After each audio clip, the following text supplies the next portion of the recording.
कई बार हमें लगता है कि यह कार्य तो बहुत कठिन है, इसे हम कर ही नहीं सकते, परंतु वास्तव में ऐसा नहीं है। किसी भी कार्य को करना या ना करना हमारे आत्मविश्वास और आत्मबल पर निर्भर करता है।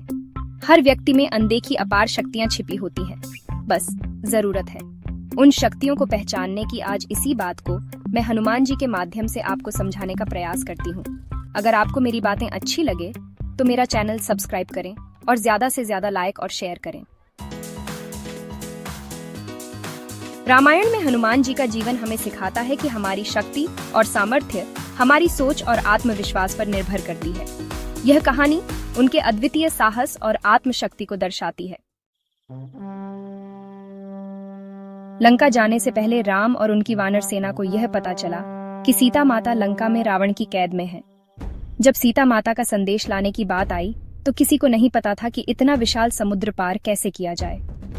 सभी वानर असमंजस में थे। उसी समय जामवंत ने हनुमान जी को उनकी असाधारण शक्तियों की याद दिलाई। हनुमान जी को शुरू में यह विश्वास नहीं था कि वे समुद्र पार कर सकते हैं, लेकिन जामवंत ने कहा, हनुमान, तुम्हारे अंदर असीमित शक्ति है, तुम्हें केवल अपनी क्षमताओं पर विश्वास करना होगा। जामवंत के शब्दों ने हनुमान जी के भीतर छिपी शक्ति को जागृत कर दिया।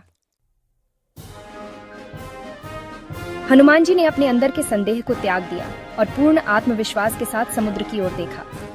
उन्होंने अपने अंदर छिपी शक्ति को पहचाना और विशाल छलांग लगाकर समुद्र पार कर गए। लंका पहुंचकर उन्होंने रावण के महल में सीता माता को ढूंढा और उन्हें भगवान राम का संदेश दिया।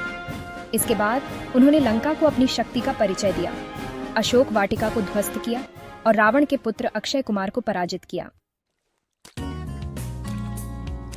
हनुमान जी ने यह सब इसलिए कर दिखाया क्योंकि उन्होंने अपनी क्षमताओं को पहचाना और अपने डर को पराजित किया। हनुमान जी की यह कहानी हमें सिखाती है कि जब तक हम अपनी क्षमताओं को नहीं पहचानते तब तक हम अपने लक्ष्य तक नहीं पहुंच सकते।